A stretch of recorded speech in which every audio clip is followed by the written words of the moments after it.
Welcome back to the Insiders, the end of year special.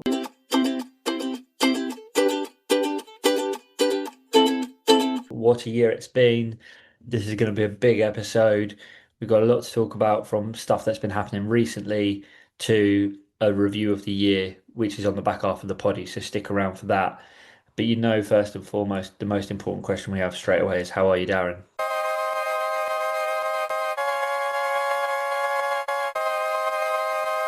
I'm pretty good, Matt. I think it's important we do an end of year episode. I've noticed this time of year we're all on holidays, or hopefully some of you girls are on holidays, and that can mean a bit of time in the car, or a bit of time in the garden, or a bit of time in the house. And I don't think a long podcast is anything to be sniffed at, because it means you don't have to then start on a new one and get interrupted. And geez, there's been a lot to talk about since we last spoke, Matty, including this unprecedented run of swell, which I just saw a comment before on Insta saying they were thinking this was the swell of the decade in Morocco. I'm calling it one of the swells of the decade down here in southwest France. What's your calls, matey? Yeah, it's definitely been an amazing run of swell and an amazing time. The I would say for Cornwall, it's definitely not been the decade kind of long amazing swell, but it's been very, very good. You've just had to it's been a lot of goose chasing this side mainly because of winds. Whereas I know that down your way, following a lot of people that I know down your way and in Morocco and in northern Spain, it's been cooking. I could add a footnote that I don't think it was the swell of the decade for Hossegor. I spent, let's say, 99.9% of my time in the Basque Country. Uh, it was a long period swell. It was pretty big, and I'm not a jet ski boy. And apart from, I think it was the 20th potentially, I saw Rip It Up dropped a tow video of Hossegor, which I went down just in case and checked, and it was not paddleable. It was just too fast, too long. And when I was checking, there was like two guys I know that are really good servers and chargers in the car park, and I had a chat to them, and they said, "Don't bother." And I said, "Well, I wasn't going to anyway. I was just kind of that FOMO, just making sure, just crossing the T's and dotting the I's, because I've been going down south to a couple of reefs, which with the period and the winds was reckless, man. I had maybe, I think I surfed 12 out of 14 days, and at the end of it, I was a little bit ragged. Yeah. Yeah, I remember us speaking about it, and he was halfway through it, and he was like, "Oh, I'm pretty cooked," and then he was like, "Going again tomorrow," and then going again the next day. And yeah, the I didn't see too much of Hossegor. I've seen a couple of clips of Charlie Kivron doing step offs. Um, but yeah, with jet skis. Other than that, it's been Basque Country-esque and a lot of Morocco. I know that a lot of Morocco has been scoring, but what a swell, what a run. I think the other thing that's important is we mentioned this before, I want to bring that up. In a situation like this, depending if you're living on close to an area or planning on visiting one of these areas, just avoid the A plus surf line uh, superstar spots, because like a friend of mine said to me, a recent friend, like, we haven't known each other that long, and he was like, why don't you come down to did you see Mundaka? And I was like, yeah, it's not even, there's no point even going there. I did see a picture of, I think, a post of Patrick Bevan, who's a pretty good surfer, and he went down, I think, towards the end of one of the runs, and he got three waves, and they weren't that awesome of waves. They were pretty looking. I think you just got to leave those spots to people that live actually there, or that are triple A grade surfers and have been like pipe. I mean, unless you build it up and you're one of the best surfers in the world, you're not going to get a wave. So you might as well go looking at all those other spots that are available. Especially for the AAA plus days. Those people who live local and surf there a lot, and the really good surfers who go there, they've been waiting for these days for a while. So they definitely want to cash in. So they're the days where, if you do want to go to Mandaka, which is always pretty busy, you go like if it's your first time down there, you go on a shitty day. Like that's the way it works. And do 50 of those shitty days Yeah, before you. 100%. A bit like you see the boys in Mullaghmore, and we spoke about it last episode, the boys in Ireland, like, and they're getting a lot of visitors and stuff like that. But I feel like they have like world class people rocking up, and the world class people still show etiquette, whereas like they don't have, because of how big that wave is, they don't have like the just random guy turning up and thinking he's got some sort of entitlement to surf any wave in the world at any point in the world. But yeah, and also with the swell event, I know that you were probably going to come onto it, but it has woken up my least favorite wave in the world as well. Um, and I know that there was a big kind of, well, I think they actually ran, didn't they? They ran the competition at Nazare. There you go. Let's bounce straight into that. Did you actually watch that? I saw small clips of it. I saw some wild clips of it, like the who was it? Was it Pedro Scooby or whatever? Like nearly didn't get recovered, and it was like a pretty wild situation. I think it was him. Or was it Lucas Chumbo? One of those two. I did go on there in the morning, and the glare was so bright that like you couldn't see anything anyway. Yeah, and Sorry about that, Matt. My young son's just here getting his keys to go on the electric bike to go do a bit of basketball. It's a beautiful sunny day down here, and the opposite of Nazaré, it's dead flat. yeah, we've got it really small, but super sunny, super cold. Um, Super sunny, super cold. but it's really nice. It's like it's the day to be out for sure. Yeah, Um, yeah. So Nazaré, when I did look at it, it really, we've said this before. I think it's a wave to be surfed, not watched. yeah, and I Unless you're think. there in person, I guess, on that cliff. I'm sure that's incredible. Yeah, but I'm sure I read a Paul Evans piece. I think it was Paul Evans. Might have Ah, been Brent, yeah, that's right. and he said you can't see anything. So in fact, it's better to not watch it.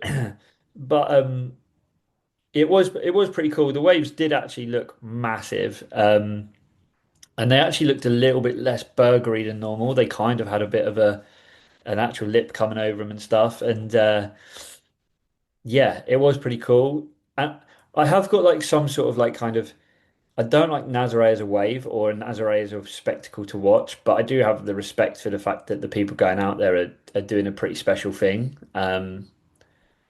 Like it obviously is a lot of training and a lot of risk and a lot of kind of yeah, like kind of balls as well. I, s- well, that's what I wanted to bring up. Like, this is another one for the year that now we've seen. There's a new world order in surfing. It's not like uh, 20 years ago, thankfully and unthankfully, where I think it was dominated by those big three or four companies in the competition scene, which was really nothing to do with maybe back at the time it was probably 70% of the world, that surfing world, that didn't care about that because the surfing community was a lot smaller. So let's say nearly everyone was pretty interested. If you'd come up through surfing, you were in two camps, shortboard or longboarder, let's say, because this was before the mid-length retro board surfer dude was created. And and if you were really good at competition, you would get sponsored. Not, if you're really good at competition, kind of had a character, were good looking, you got sponsored. If you weren't, like for example, like we saw Pauline Menzies struggled for sponsors. Certain dudes struggled as well. Let's say he still had a great career. Beatty Durbridge wouldn't have got the same sort of contracts as Andy Irons and stuff like that. Where now was so in the influencer uh, era. The person I wanted to bring up was like Laura Crane, who she's English, correct? Yeah, yeah. She did some sort of TV show She as did a well. TV show called Love Island. Yeah. Love Island. I'm I'm assuming she surfed her whole life, but I could be wrong. Yeah. Uh, I did see a video of her with the O'Neill team somewhere in Canada, which was a pretty sick video, and they only like put one or two of her waves in there because honestly, she's not that good on a short board if you're watching her in the same context as other full pro surfers. Are you in agreement with that? Yeah, yeah. When you put the context to it, yeah, 100%. Yeah. If you put her in a video with, let's say, beginning surfers, intermediate surfers, or even like If you put a clip out of me, you, and her, you'd be like, oh yeah, she surfs like she's very good, like kind of thing. If you put a clip out of her back to back with another O'Neill rider, say Sophie McCulloch or Katie Simmers, another O'Neill rider, you'd be like, why is she in this? there That's you the go. level. There you go. Her value to sponsors is, you would say, still at the top, 450,000 followers. Yeah. What are you going to do? Well, Nazare, she's joined the Nazare party like the rest of the crew because what does it do? It gives you, you can just yeah. post, like you can be a surfer who's pretty average, post a picture of yourself. I'm not saying she's pretty average, but you understand what I mean compared to level Yeah, surfers. 100%. Yeah, she And is. Yeah. she's bringing brand awareness just because there's a 60-foot wave. Exactly. And I think Laura's a strange one because with brands, it must be quite hard because in one camp, you think, well, her 450,000 followers, are they from watching her on Love Island? So do they care about, like, if you're a O'Neill or if you're a board manufacturer, do the 450 followers, like, are they even engaged when she puts a picture up of a surfboard, or do they want to see her dressed up going out on a night out? I don't know. I wouldn't be able to say, but she's obviously definitely got an audience. And the one thing I would say is like someone like Laura is one of the reasons why I do have a lot more respect for say like Nazare um than maybe sometimes I lead on because I don't like it as a wave, but I do see how much training and how much hard work like out of the water she puts in and she has put in to get to a point where she's at. So when I saw her get that wave recently, I thought to myself, do you know what? You fully deserve that because she's put in long, long hours. She is fit as a fiddle. Like she is ripped. Like she is constantly training, bike rides, runs, in the gym, cold water saunas every morning. Sorry, cold water ice baths every morning. Like she does live for it. So I do have a massive amount of respect for her for that. But She's dedicating herself to the craft, yeah, 100%. and And she's found a niche. Like there isn't really women dedicating themselves to Nazare. Like you've seen um fuck, what's her name? The one who's like the best at Jaws. Paige Almas, Paige, that's it. Paige, yeah, at Jaws, and you see, like obviously Moana at Pipe, and say like Vahine at Chopes, like whereas like there's not a standout at Nazare. I know that what's her name? Justine Justine, Dupont is one of but them. She def she's a different category because she's a standout at all the big wave spots. Yeah. So I think fair play to Laura, if I'm honest. You you can imagine that she wouldn't be able to get a wave of the day if it wasn't like a paddle wave, a 2 meter Chopu wave, a 2 meter pipeline wave, a 2 meter any one of these other waves, which just shows the difference as well between Nazare and any of these other top tier. Even like, places like G-Land, P-Pass, all these super technical, and not just her, like, but even though she is in that niche, like you said, like if you're a guy and you go and try to, down there and do that at Nazare, you're 10 years too late, aren't you? Like Yeah, there's probably 50 of them down there. How do they set themselves different from any of the other 50 dudes down there? I and don't you're see it. I yeah, can't and see it. you're 100% right. Your point about like wave of the day at Chopes or Pipe or G-Land.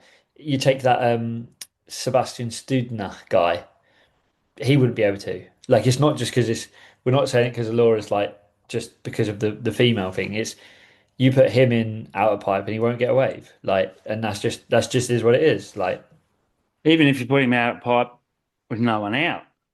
yeah. Yeah. Do you know what I mean? Yeah. Yeah. Yeah. There's the different things where the people of Nazare or or let's just say influencers in generally, they can influence via digital marketing or they can influence via technical performance, like the opposite end of the scale, let's say, not physically, because he's also a very buff, good looking dude, is Ethan Ewing, who, from all understanding, doesn't seem to chase Instagram No. followers one bit, Yeah. but he's just technically one of the best people to Yeah. ever watch ever, and you can put him in any single wave ever. And I'd go as far to say if you put him on a jet ski at Nazare, he'd go pretty well as well.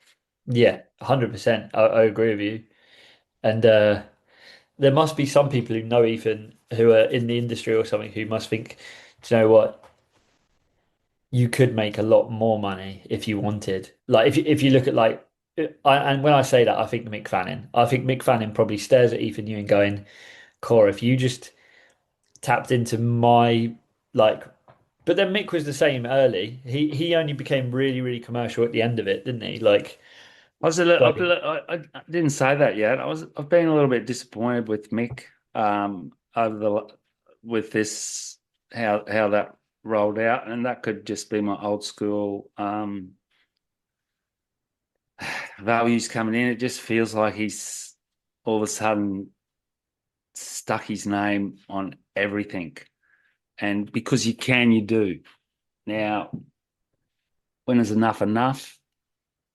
I don't know, but wow. somewhere there's integrity, and he's still got integrity, but he's just going the full commercial run. Where opposed to like we saw in one of those how surfers get paid, like Craig Anderson and Dane Reynolds walked away from that sort of situation so they could just control their own destiny the way they wanted to do it. So there's two very different Yeah. like surfing beliefs out there or making money beliefs out there. Yeah. 100%. And I think for me, I've always seen Mick as I don't think he'd be able to. I don't think he'd be able to do what Dane and Craig do because Dane and Craig have this like style aura about them, like out of the water as well as in it and stuff. Whereas I don't know if Mick's more of a like kind of I don't know what the English word for it, but the American way of saying it was he's more of a jock. Like, Or and um, calculated. well, yeah, and that, but still, yeah. So the swell's been crazy. Waves have been absolutely everywhere across Europe. And to be fair, across the world, which Did has you been see pretty those sick. couple of waves from Geroid and Connor Yeah, at Mullimore? I wanted to talk about the Connor one. That wave that Connor got, and there's also the biggest, the one that kind of blew my mind the most was the Tom Lowe one. And if you haven't seen the Tom Lowe one, go to Tom Lowe's own Instagram and read the I haven't seen caption. that one. I haven't Because seen that one. have a look at it while I talk about it and read the caption because the caption is powerful because it's essentially it's all about the fact that he obviously Well, went to Ballymore, chased massive waves, he but didn't kill himself. yeah, it was basically like he's home for Christmas and he's like after the year after what he's been through. Uh, but the Conor Maguire wave, that is ridiculous. When you actually pause it when he's at the bottom of the wave and you try and do it, it's easily 10 times bigger than him. Yeah, it didn't look real, did it? It is massive. It's very, very yeah, and G-Man, G-Man's basically Is he the Irish Nathan Florence? It's like he's on every single good swell, every single good wave out there. He's an incredible surfer. I just saw a little clip of him on one of the little Bradley t twins, which he goes Fully pretty good at charged. too. Yeah, it was pretty funny. I tried to show those couple of waves to Belly, who, if listeners don't know who it is, Stephen Bell runs a surfboard factory down here, and came across as a bit of one of those sort of uh, anti influence people on one of those videos. Because like I tried to show him the thing at Connors, and he went, "Oh, yeah, one of them, another one of them," which, if you want to look at it from a critical point of view, it could be right. Like uh, at the moment, we're seeing these crazy, crazy waves that they're getting. How long is it before they become too similar to disassociate with the one before? Yeah. Which is going to be hard for a surfer. I mean, like, your Dane, you can switch it up with different maneuvers and stuff like that. Where these guys are just taking, I mean, obviously it's still a hell barrel. Don't get me wrong, but at one stage you're going to wonder, like, one stage we're going to be getting hit with AI renditions of the same thing, aren't we? So I think they've got to work out how to be able to make that relevant. I suppose the fact that it actually did happen, maybe towards the future, is going to add extra value to things. Is that kind of, do you understand what I'm getting at there? I think with I all do this AI understand. Yeah. stuff, true life has got to somewhere still have some sort of value. Yeah. Yeah. I definitely do think that is coming towards that point of like, did it actually happen? Yes, it was actually there. And maybe it will go full circle and put more value in seeing it in real life. Because like that's what it's become. Like this is completely off topic of where I thought this podcast was going, but like the Northern Lights, for example, I've seen millions and millions of photos of the Northern Lights, but I've actually got to see them in person. And whenever I talk to someone about them, and I'm like, oh yeah, and they haven't seen them. They don't quite understand it. But then when you talk to someone who's seen it in real life, as well as you've seen it in real life, you get the reciprocal kind of excitement back. So I wonder Ha- if like have you seen soon, it in real life? yeah, All right, because it's one of my bucket lists as well to see. Where did you see Northern Lights?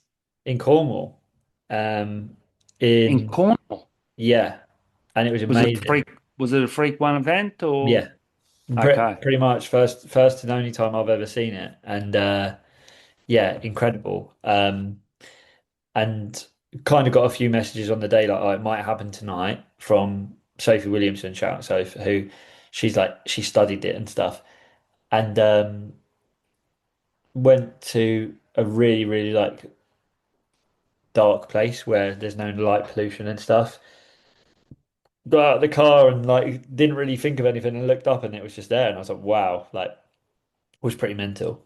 Um, but I wonder A if little it's a bit bit like like that so, so a little bit like getting having one of the surfsy months. I had a crazy surf yesterday. Crazy. It was Christmas Day. I went down. I surfed not far from the house, and there was no one out. It was about 9:30. It was pretty well ball toweringly freezing, and I was just lucky with the age of my kids that we'd been up and done the presents, and the tide for a spot that I'd found the day before. Believe it or not, it was like a needle in a haystack. And the day before, I'd surfed it with one guy. So I looked on the cam, and it was there, and there was no one. There was no cars in the car park, and I kind of felt like the same sort of thing, especially on Christmas Day. It was pretty rare. And then the moment's gone. You just got to put it back in your memory. yeah. Hey, so that was the first. We're trying to be structured here, crew. So Well, let's talk what sort of about this will be quick. Wetsuit reviews. I had a few tips or things I wanted to say about that. Have you got any sort of wetsuit paraphernalia that's coming at me? what in terms of what I've been liking or what.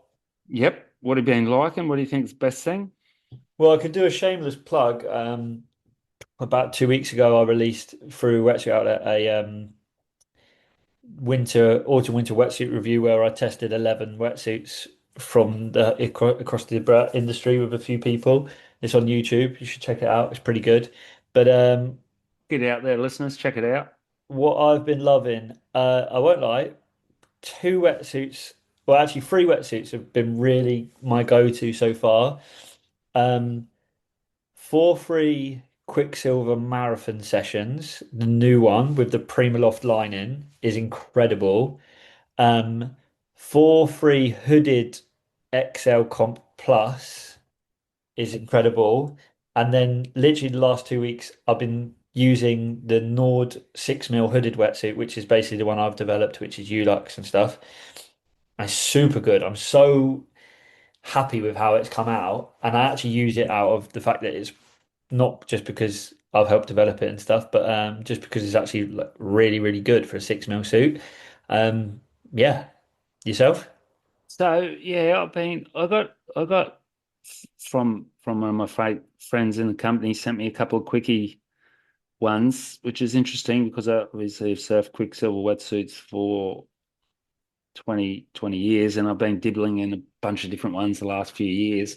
But I did surf under the Premier Loft, and I had a question because I've also got this semi wax sponsor from this guy I know here that makes his own wax out of bees, out of honey and stuff. Now, he's a scientist, actually. He's really like middle-aged guy, like unreal project.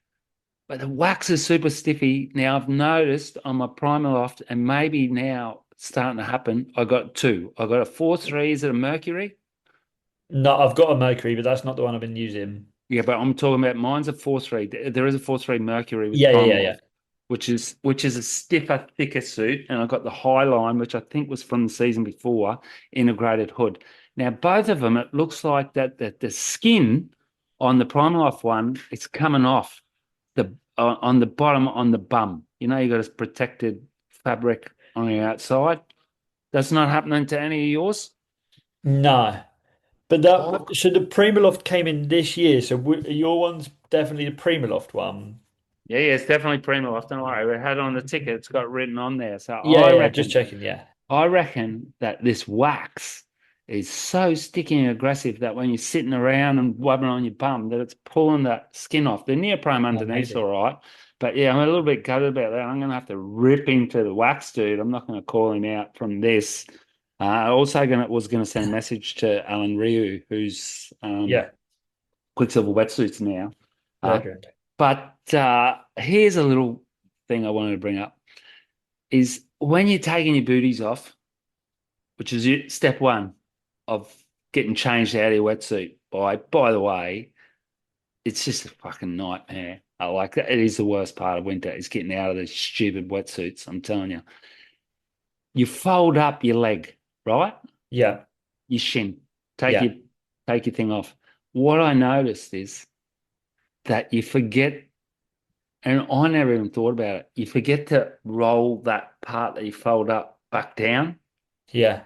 So when you're pulling it off, it gets to a stage just from your knees where it's too high up and you I can't always roll flip it it back down. down. I So always put it back down because when you put it back down, yeah, it's actually colder. well, you just got to do it. I know that was a super tip for me. Don't forget to roll your shin thing back down. I hate getting out. It's just so hard getting out of the elbows and everything. And another shout out the Patagonia suit because I got the 4.5, 3.5 integrated hood last year, and fuck, it's warm and Yeah. it's loose because the Mercury one, it's thicker than the Highline one, but it's not that loose. I'm telling you, I was pretty stiff in it for the first 10 goes. The Let's Mer assume that the people want Mercury to. is a the Mercury, if you actually look at their range of stuff, the Mercury is basically a fashion suit versus a performance suit. Like the everyday sessions actually is like way better than the Mercury. The Would it be Highline's way looser? better. It's Huh? warm. I'm telling you, the Mercury's warm. It's thick. Yeah. It's warm. It's got really high neck, nearly too high. I Mm. noticed. I've got a 3-2 Mercury and I love it. I love it for the summer. But my 4-3, I have a 4-3 Mercury as well, and it for me is like I then go to different suits for when it gets a little bit colder.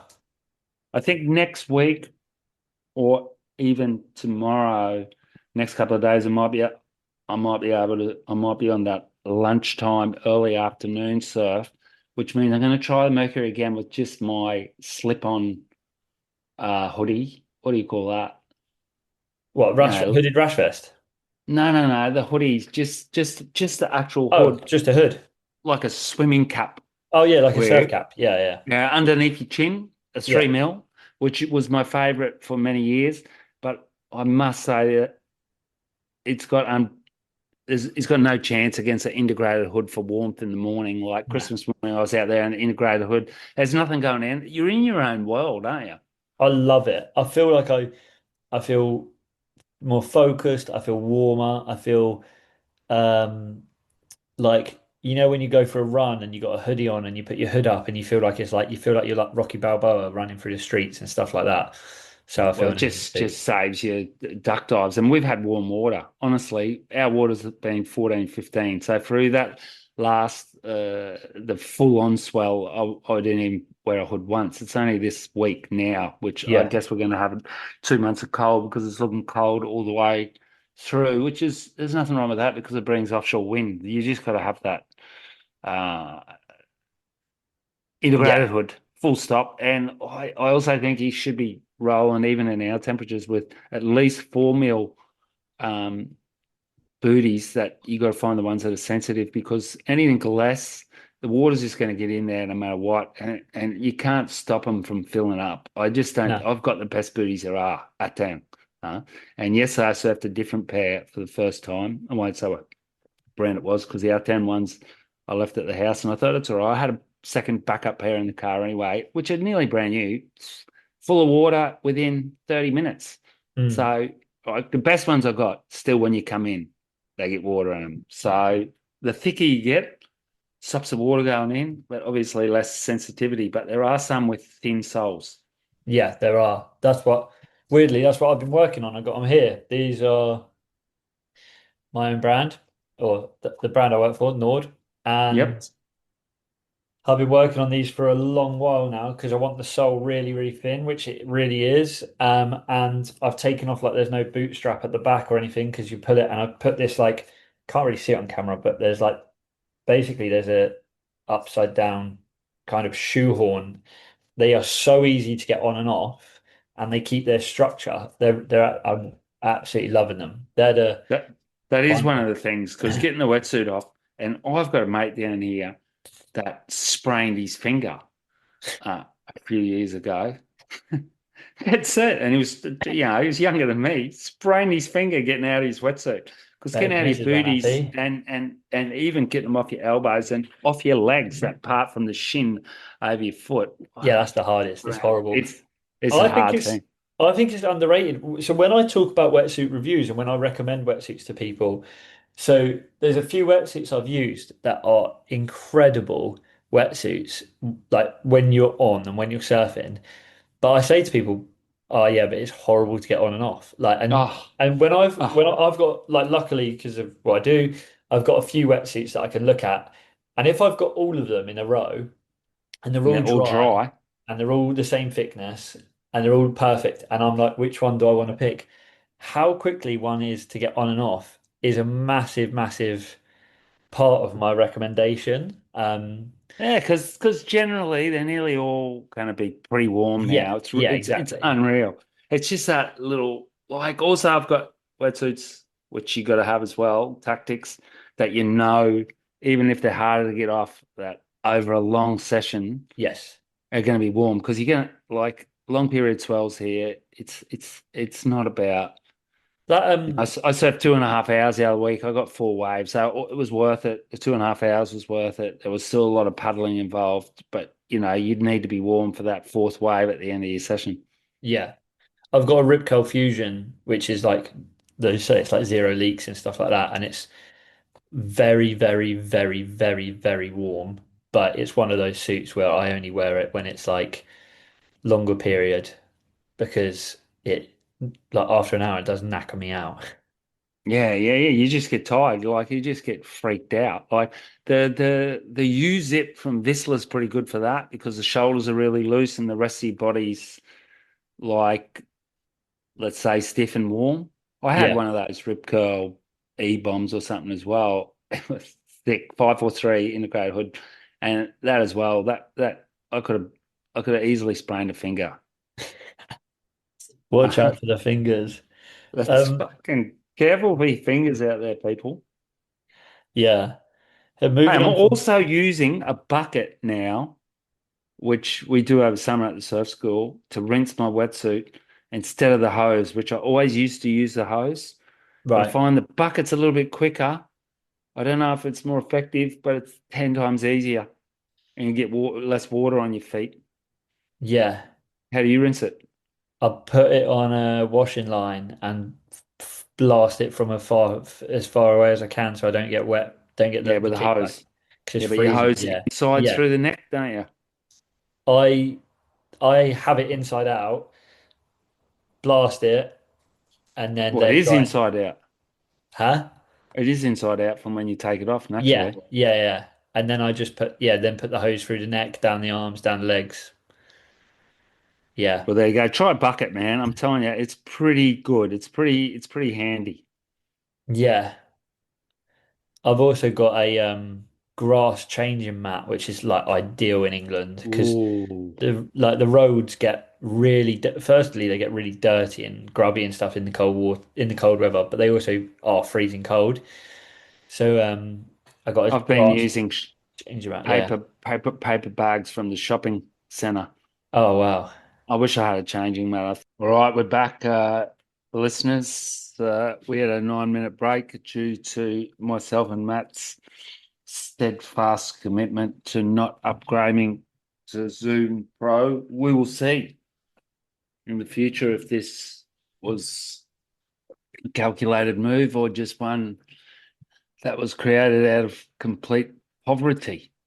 Huh? In the meantime, what did you do in your 9 minutes, Matt? I had a acai banana and vegan protein smoothie.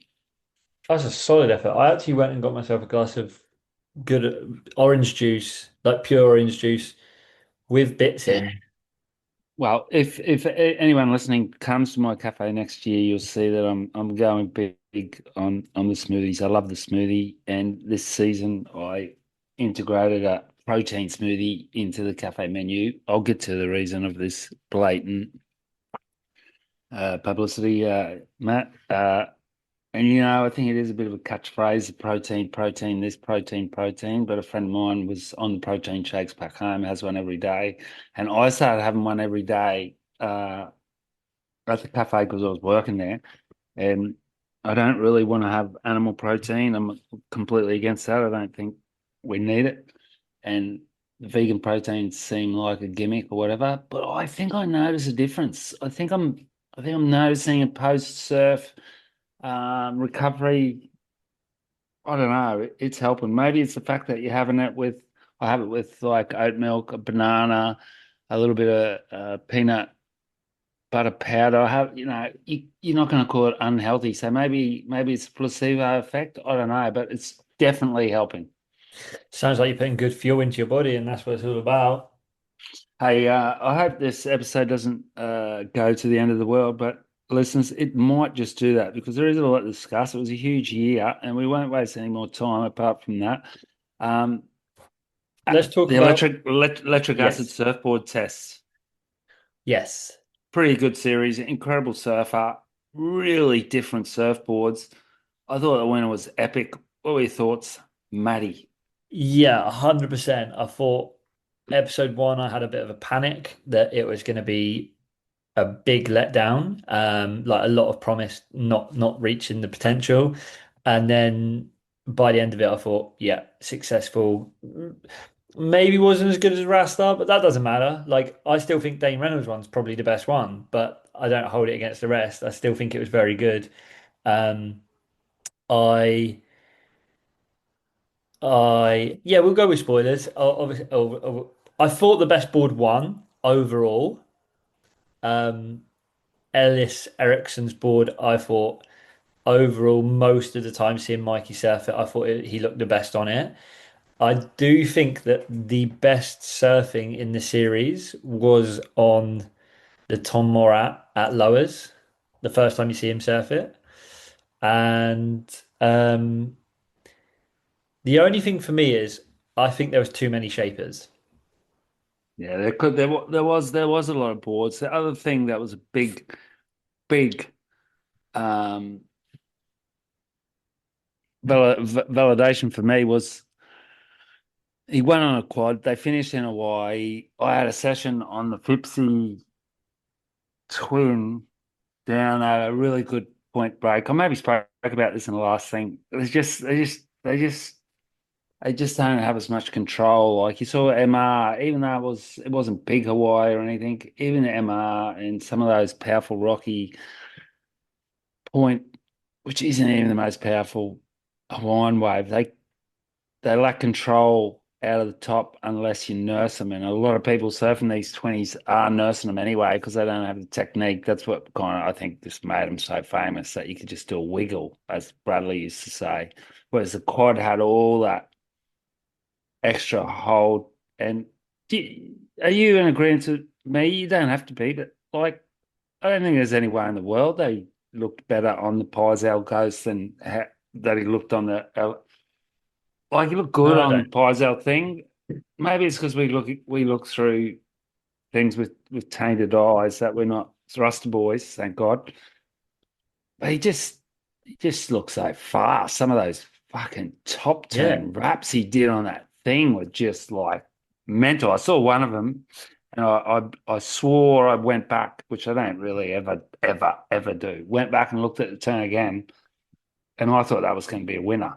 Now, I already said this in a previous episode, I think, didn't I? That I thought he looked fucking good on that Ericsson. Yeah, you did. Those And those fins are radical. yeah, yeah. The whole I've thing's been meant I've looked at that board for a while. It's not a new board actually, the light kite, and I've seen it around and like seen it on clips and stuff around. And I watched something, it was a shaping thing with Eric Ellison and a few Ellis Erickson and a few other shapers and stuff. And the board is mental, like all of it, like the rails on it, everything's pretty crazy. But he definitely looked, I think overall, you watch all of the clips of surfing, I think he looked by far the best on that board overall. And like my argument against people who say, oh, he looked the best on the Ghost when the waves were good, I was like, exactly.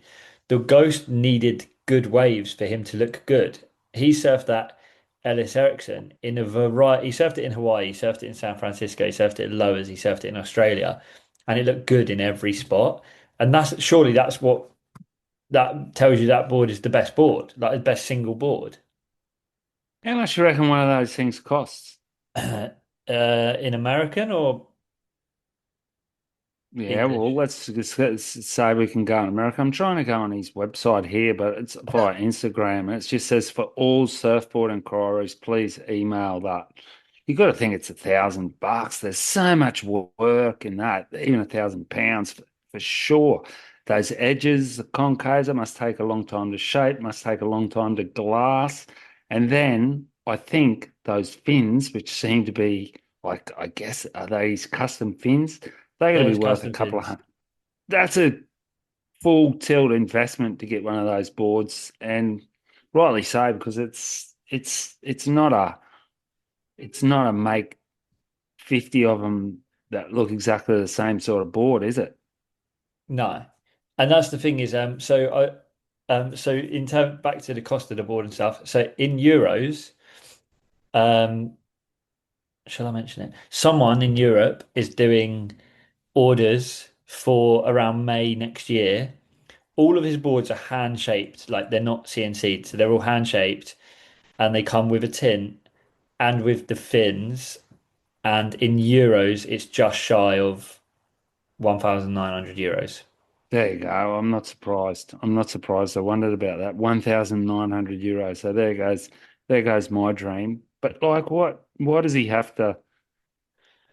If you want something cheap, get something cheap. If you want something like Yeah, and this, it's the same as Birch, right? All Ryan Birch's boards are £2,000 plus, like dollars, and but you're getting a board. You know it's hand shaped by Ryan Birch. Like you know these are hand shaped by Ellis Ericsson. Like they're not going anywhere else. I wouldn't have been able to take it out in the surf I had yesterday morning, which was just even a beach break. Because a couple of times, one or two times, I had to throw my board and go under, and I was like, I was thinking, thank God I didn't take the Pepsi out there. Yeah, Someone lets you that board and snaps it. But the Tom Moratti did look amazing on. I also thought the MA looked amazing. I'm going to try and get a couple of these guys. It might be a long process, listeners, but Tom Morat sounds pretty keen that he wants to talk to us. I reckon somehow I can maybe get MR, believe it or not. I met him a whole bunch of times and he seems so social media happy, yeah. MR, that we might be able to get him off fucking. And you know what? When it got to the top three, uh, sorry, MR, if you, I don't think he listens to this, but he might. You never know. I was kind of happy he didn't win because he's had so many accolades in his life. I just kind of felt like Ellis or Tom. Yeah, for I was just sure. going for I was just going for the underdog, and then out of the two underdogs, then I was going for Ellis, who I think's got 10 years probably on Tom. I think this is really going to kickstart Tom's career, which is Both already of them. pretty I've well heard that both of kickstarted. them. I've heard that both of them are just maxed out. Like put like the factory in Europe that's doing the pre-orders, they've never ever sold their Ellis Ericsson board before this. Like they've So just is that UWL? nice Pukas. Oh, right. Okay. Well, there you go. It was smart to go with them. They're the biggest distributor. That'll be hard to get. Well, it'll be hard to get one because he's Which not going is to be able. pre-ordering. It looks Not like going to be they're able to make. pre-ordering for them, and they're just having him make them in a batch. A bit kind of like a bit like the album deal for the UK. They just make them in a batch, send them over, you order them up front, and then that's when you get them.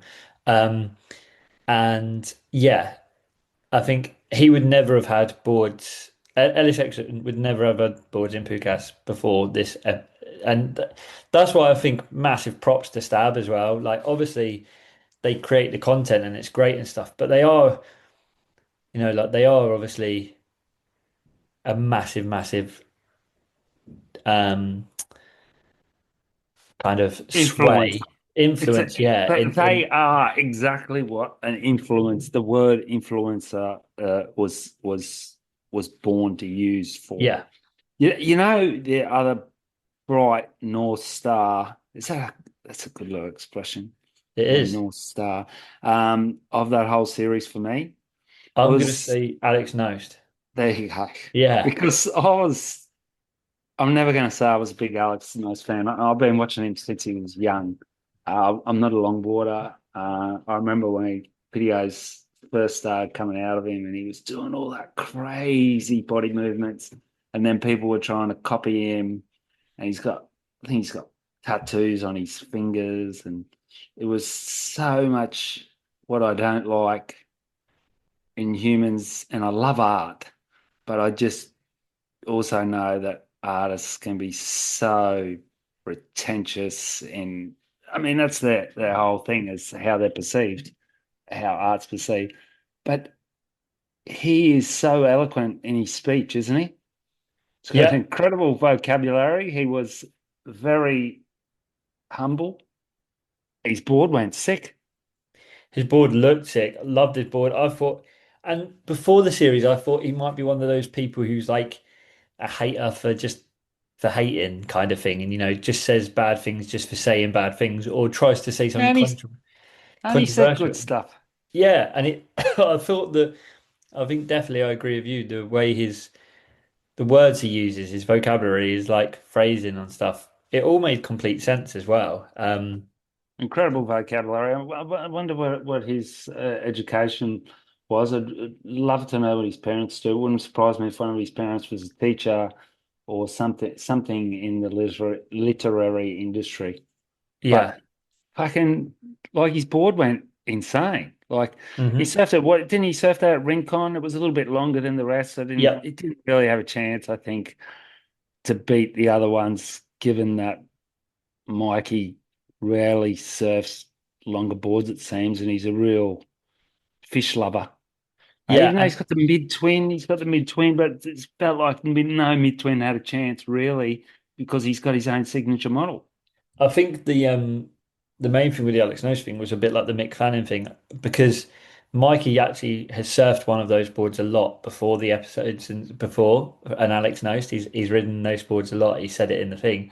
So I think he was like, "Oh, I'm gonna rule it out because it's something he's familiar with and it's a bit unfair as well, kind of thing." But I thought Yeah, his board looked really good. I liked the long twinser. I liked the way that Alex Nose came across as well. So I thought it was pretty sick. But how unreal is our sport? it's so It's good. it's just not about the waves, is it? It's not about the waves. It's the fact that we got surfboards. I mean, obviously we're both surfboard geeks and we worked with a lot of surfboards. I had so many surfboards under my arms. It's not funny, and I just love it. And you just it's such an avenue for everyone. And for you listeners, I bet you, no matter where you are, listeners, we got some in Australia. You send me some sats everywhere. I bet if you actually live near the surf, you've got at least, I'm going to say, at least three backyard or quality factory surfers near you that are doing stuff that's off the hook, that you can go and invest a bit of time and enjoy with, and you're going to get a good result. You don't have to say, okay, I'm going to get Ellis Erickson uh, because he won a fantastic acid. Like we didn't get this, but in the scratched podcast that it was Paulie Evans, he bought the Rabbit's Foot, is it, by Ryan Lovelas? Yeah, finless But it was thing. a love machine that Fab did him at Blend, and I was like, he just got sucked into the marketing, dude. And and he said, yeah, I guess I did because like he's What he got the really good. rabbit's foot, the finless one. No, no, it's a twin. Oh, he got the pedestrian ship, The the Loveless pedestrian one. ship, that's Right, it. yeah, Yeah, yeah, yeah. pedestrian ship. That was Fab's board who was out injured, and he loved it because I was like, "You're nuts, man!" Because I just come in from a surf on that Fipsy, not quite right, and I was like, "This guy, you know him, and you can get accustomed to you." And he's like, "Yeah, but I'm not excited about it because people get excited about Yeah, marketing." But if you don't have $2,000, for example, for an Ellis Erickson, I bet you can go and find a shaper like I know I can here. It's a little bit different. This is one of the surf capitals of Europe, but I bet you could. I bet there's wherever there's surf, there's going to be a shaper. 100%. Absolutely. And also, there's a massive, massive like asterisk to put on whether, and I'm not trying to put people off buying Ellis Ericsson's boards or Tom Morat's boards or anyone's boards, but there's a massive caveat in the fact that this is Mikey February in Hawaii, Yeah, Lowers, San yeah. Francisco, Australia. Yeah. Like, if you're like, if you're somewhere where it's like wind swell or even if it's not, and you have really good world class waves, but you're not Mikey February, like take your own. Like, just be kind to yourself. Like we said in the last podcast, we don't buy Lewis Hamilton's Formula One car to go to the grocery shops because he can drive it well. Um, but yeah, I I'm thought it was a Mike. really, I'm Mikey's height and weight. I reckon I can get away with surfing. Was it a 6'2" what when he won on? I think Yeah, so. Yeah, 6'2", 6'1". yeah. Yeah, I'm not going to put $2,000 into that. Sorry, Alice. I mean, I'd love to, but I've got a family, house, mortgage, everything else. You really want to be backing yourself for that $2,000 when you can hopefully go and get one. Not that bored, but something that's going to be suiting you for $1,000. yeah, I agree. It's a bit like I've had this dilemma over the last few years. Like, I really, really want a Ryan Birch board. I've said I want to get one for my 40th birthday as like a treat and stuff. But then I still all to this day have this battle of like, if I spend £2,000, like it wouldn't be that because 2,000 US, but it's like, even if it's like £1,500, would I surf it? Would I be too like, fuck, like what about if someone runs me over? I'd want to surf in Oh, empty waves, empty perfect 3 foot waves only, and that never happens. I could have got a parish a few years ago. He was shaping our surf odyssey. He still does it, I think, Yeah, he occasionally. does. And I'm Yeah. good friends with the manager there. when they were, I think at the time, uh, Xavier was going to give me a deal, which I think was around about 1,000 or 900 for a white clear one. Now, at the time, I could just take one of my boards back and swap it over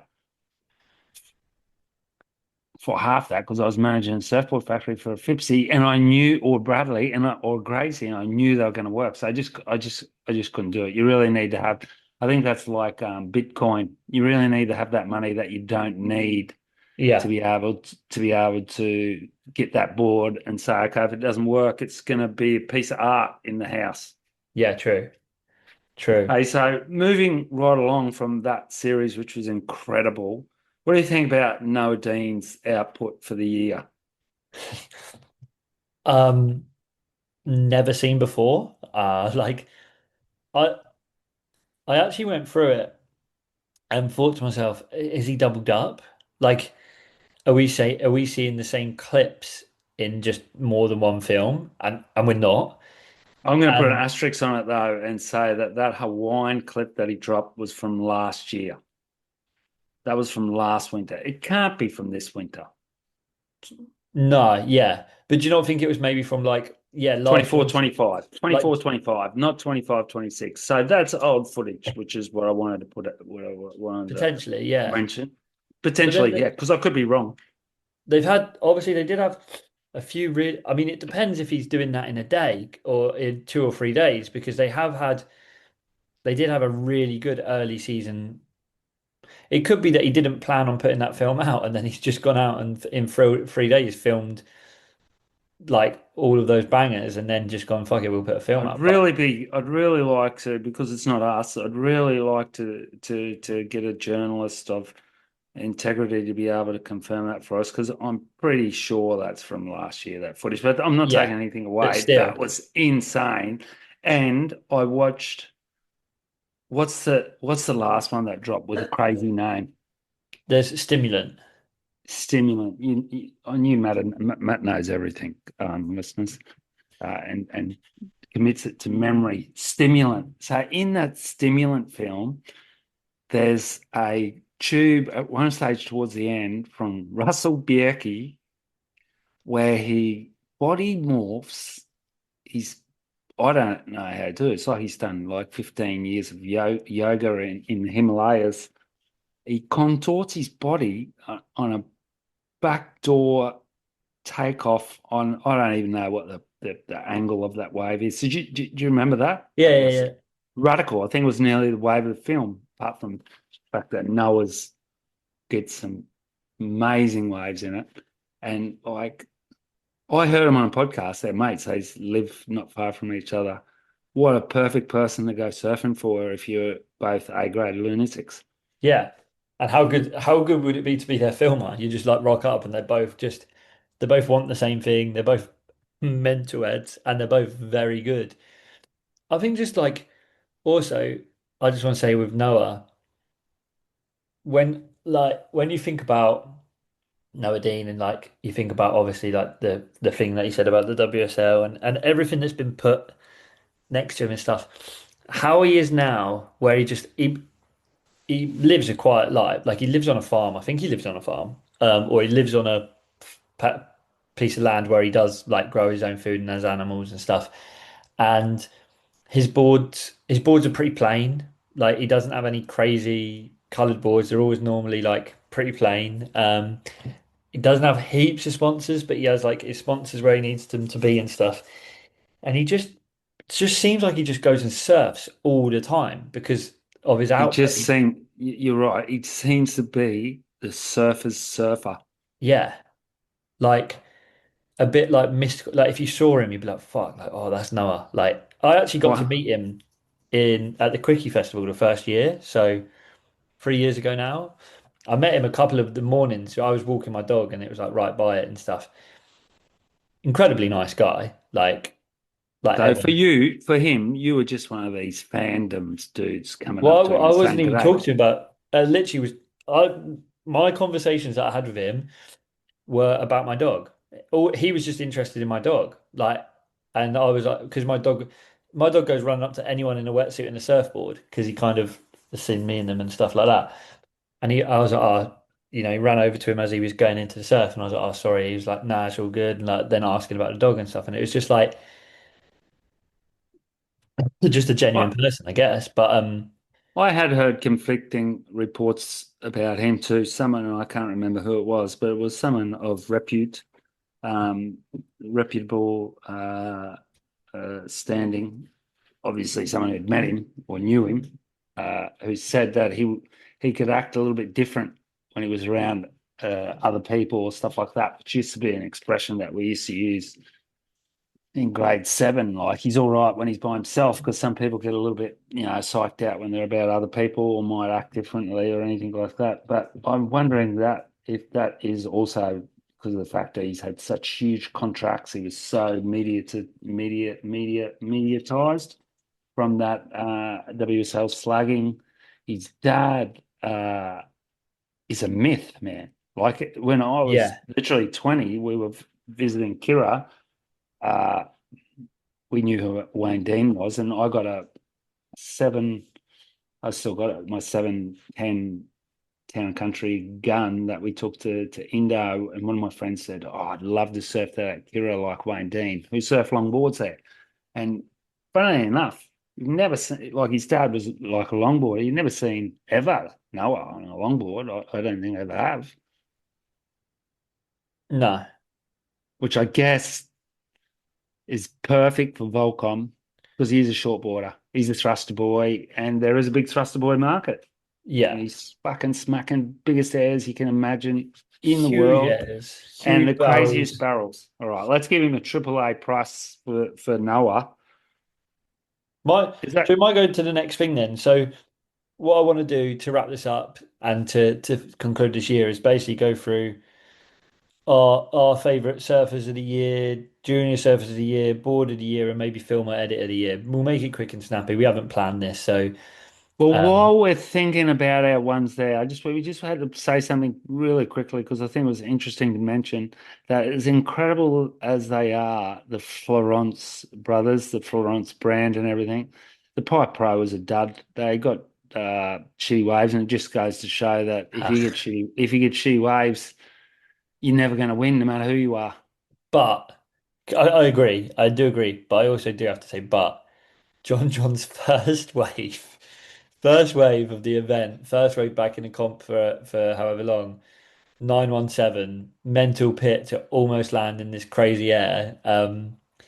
You kind of was like, geez, I've missed this. Like, and then I Yeah. think what he finished third in total in the Yeah, event. Eli Hanahan, who did Yeah. some ridiculous airs, but it was 4 foot pipe backhand airs. It really wasn't like what you watch pipe for. And Carissa Moore Yep. Back to back. won. There you go, won. No, she didn't go back to back, did she? She lost against the other girl at Halle or Oh whatever. yeah, sorry, yeah, she went second and then first. Yeah. Yeah, still pretty good. Two finals. She's looking like a definite chance. Okay, so according to your polling between the two of us, let's go. What do you think? Surfer of the year. Yeah, male surfer of the year first. And I would just say, like, there's while you're thinking, we've just spoke about Noah Dean, and it's probably hard to go too much past Noah in terms of output. Um, Huey Vaughan, incredible year. Like, but for me, lacked maybe that single surf like edit. He was in Washed and he was very, very good in Washed, like an amazing edit. But maybe he didn't put out like his own edit. Maybe hopefully something's coming. Um, Trying to think who else has done some incredible surfing this Yeah, year. but it's just one, Matt. It's not a bibliothèque No, of. I'm naming some people while you're Just give thinking. us one. It's the Oh, one that's on the tip of your tongue. my one. I don't need to Um, think. Go on, you go first. Harry Bryant. Okay, I like it. Just like how he surfs, like his boards, like how he wears his board shorts down around his bum crack, which doesn't seem to. Not many other people are doing that. So No, it seems like he's part of a the ultimate surfing family still, I think. Yeah, Is fucking seems like he's just, whereas okay, you did say several people, but I will say that like on a similar vein, but just a younger person is Huey Vaughan. It just shows how important the media is. He can just do something crazy, and if we all see it, we're all going to buy into it. There's probably a lot of soul surfers out there that like we just don't see as much as Torren Martin, who's just as incredible surfer as anyone on the planet, but you don't see as much of him. Same with Rasta, where like Rasta, you could nearly say surfer of the year last year, but this year Harry's just yeah, fucking comes to the party with the clips, the waves, the boards, and the that's look. fair. I think that's a very good shout. I think if you got, I've made my decision based on the one surfer that I've enjoyed watching the most this year, who's made me want to go and surf the most, and I'm going to go Tosh Tudor. I think Tosh has had a sick year. Love the boards he surfs, loves the locations he surfed. He's done cold water, warm water. He surfs a variety of boards as well.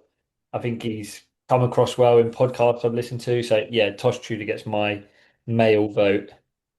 Yeah, interesting pick and very well deserved from the footage we have seen. We've seen a lot of footage from him as well. He's worked his way out there, which I'm just going to quickly put a side note. It just shows if you got a bit of backing, you got a bit of social media backing. Isabel Nichols come out with a film in Denmark from a trip to Denmark. She's got Danish roots, and I noticed I watched it maybe a week after it come out, and it had something like 700 views. And I was thinking, like, no one cares one single bit. Since Right, yeah. then, she got a bit of push on it from different channels like WSL and everything like that, which I think got it up to 10K or something like that. But it's never going to match any of these other people that can put out a video and just nail it. Like, Ryan Cullen used to have the best surfing edits you've ever seen and get 4K views. Yeah, It's who you are and how you're connecting. it really is. Who's your female surfer of the year? Female surfer of the year, Molly Picklum. She's just doing what, when you see great surfing, you think, how come they're not achieving, which she's so young, but it felt like for a season or two, it was like she was nearly there and wasn't, and then got there. Huh? Hmm. I mean, it's not enough anymore, just raw talent. I wonder if Katie's got another world. I've said that before, if she's going to be able to get another world title because it's just not enough to have talent. You got to have dedication, training, lack of injuries, everything else. Molly's got it. She just fucking sends it lefts and rights. Barrel rider, aerialist, hits the lip. Yeah, I think there's a chance that I do think Katie will win another one. I think there's a chance she might not, but I do think that she'll have a much, much bigger career than Molly Picklum outside. I think Katie will drop a film of the year, maybe next year or the year after. She'll go and do creative stuff. She'll get on different boards, and I think Molly is very Formula One. Um, Yeah. but I'm hearing you because you would have saw it on Star, but maybe it only dropped today. But that James Constantino kid that was in Harry's edit yes, at Cloudbreak got Junior of the Year, and there's no way in the world that he's a more complete surfer than Lucas Skinner. There's no way in the world. But like we just said, in this world of media, and people just gravitate to style. yeah, Full stop. yeah, 100%. And Also, Katie's got it. yeah. I would say though my female surfer of the year straight away off the top of my head it is Molly. I can't think of anyone who really went out and stood out more than that. Gabrielle O'Brien, but she just doesn't have But that that's just X if you're going factor. for But comp, she's just got the big going hack. comp. The only one for me actually who I would give an honourable mention to is I've really enjoyed seeing more of Juliette Lacombe surfing. Like she's been surfing more and more. Obviously, I think she's got a bit more back in with Coco and stuff like that. And I've been enjoying seeing more of her. But yeah, it's Molly. Okay, so who would you can pick one, can be a girl or a boy, but who would your junior of the year be? Yeah, you no, I'm just going to pick two because I really think, and that's competitively, but that's because you just see it. What they're achieving is incredible, and that's Lucas Skinner and Tia Zabrowski. Because Okay. I don't think if you don't watch competitive surfing here, you probably and you're listening to us, it doesn't matter to you who we pick. And if you Mm. do, you know why we picked. You know why I picked them too. Well, I would definitely agree with Tia, and I think Lucas is 100% out there. But I've got to say that I think Dane Henry is Oh like, yeah, I forgot about him. Another he hopefully is Australia's next great hope. I mean, he actually won the full ISAs this year, like not just the juniors at the age he is. I mean, he's 18, so like he's like right on the cusp. But for me, that's still a junior, and I want to make sure he gets a massive like yeah, I want to make sure he gets a nod because fuck, he's good. Like, Ridiculous. yeah, okay, and T then Time will tell if he's barrel rider, because that's what you're going to need to be a world title yeah, saw some holder. clips of him last year at Hawaii. Uh, so I think he is, but um, film or edit of the year? I'd like to say I'm going to give it a double whammy because it was say he dropped it so long ago. He's a smart guy, but someone's going to have to train him. Maybe I'm going to tell him that. Liam O'Brien, Yeah, it's kind of forgotten, but it was just so good. so radical and he's stylish. And but nothing goes past that 10-minute one of Harry's just Yeah, because of perfect left, perfect right, and not too long. I think it was an yeah. idiot. I don't want to watch a film. I'm I seeing think I films think an I'll hour. add I think I'll add to your selection with especially because you said not too long, and I hate long ones. But the only long one that's I acceptable agree is with you. Snapped Five. I Like agree with you. I'm going to stand say, out. yeah, yeah, yeah, yeah. But You I see, do agree with you. Anything else that's over an hour can anything that's over half an hour, generally I'm like, fuck that. it's pretty Um, hard. It's pretty hard to commit to that at night when you could be watching, like, for example, I've just started watching Mobland. right, yeah. Unreal. Tom Haven't Hardy, seen it. Pierce Brosnan. Oh, it's sick. And I also watch Landman, by the way. We always talk about stuff we watch. So that's basically nearly Last it because one. Last last one. one. What's the favorite board you've ridden this year? The board I was surfed the most was my Yo this year, 6'5" pintail, 40 liters, 5 fins, goes good as a quad, goes good as a thruster, but it struggled yesterday with too much power and bowly. So I wanted to mention that actually again in the podcast. If you're in at least overhead good waves, you got to have a board with rocker. That's what changed the world is boards with curve because you can't come off the bottom and get in the tube if you've got too flat a board. It's just it's too much of an effort when you don't want Yeah. that. But Fair. what a board goes good in everything, lefts, rights.